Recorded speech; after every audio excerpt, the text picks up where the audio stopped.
आज तक आपने सुना होगा कि इब्लीस हमेशा इंसान को इबादत से गुमराह करने की कोशिश करता है, मगर आज की यह कहानी इतनी अजीब है कि इसे सुनकर आप हैरत में पड़ जाएंगे।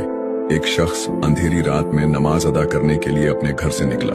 रास्ता बहुत अंधेरा था और चलते हुए उसे ठोकर लग गई। वह मुंह के बल गिर पड़ा और कीचड़ से लथपथ हो गया। गंदे कपड़े देखकर वह वापस घर लौटा, लिबास बदला और फिर से मस्जिद की ओर रवाना हुआ। अभी कुछ ही कदम चला था कि उसे दोबारा ठोकर लगी और वह फिर गिर पड़ा, मगर उसकी हिम्मत कम न हुई। वह फिर घर लौटा, कपड़े बदले और एक बार फिर मस्जिद की ओर बढ़ा। इस बार जब वह घर से बाहर निकला तो दरवाजे पर एक अजनबी खड़ा था, जिसके हाथ में एक चमकता हुआ चिराग था। अजनबी चुपचाप उसके आगे आगे मस्जिद की तरफ चल पड़ा। चिराग की रोशनी में इस बार रास्ता साफ नजर आ रहा था और वह बिना किसी मुश्किल के मस्जिद पहुंच गया। मस्जिद के दरवाजे पर वह अजनबी ठहर गया और नमाजी अंदर चला गया।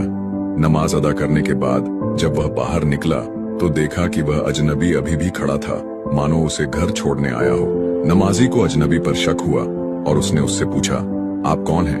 अजनबी ने जवाब दिया, मैं इब्लीस हूँ। यह सुनकर नमाजी हैरान रह गया और बोला, शैतान मुझे मस्जिद तक कैसे छोड़ने आया? तेरा काम तो लोगों को गुमराह करना है।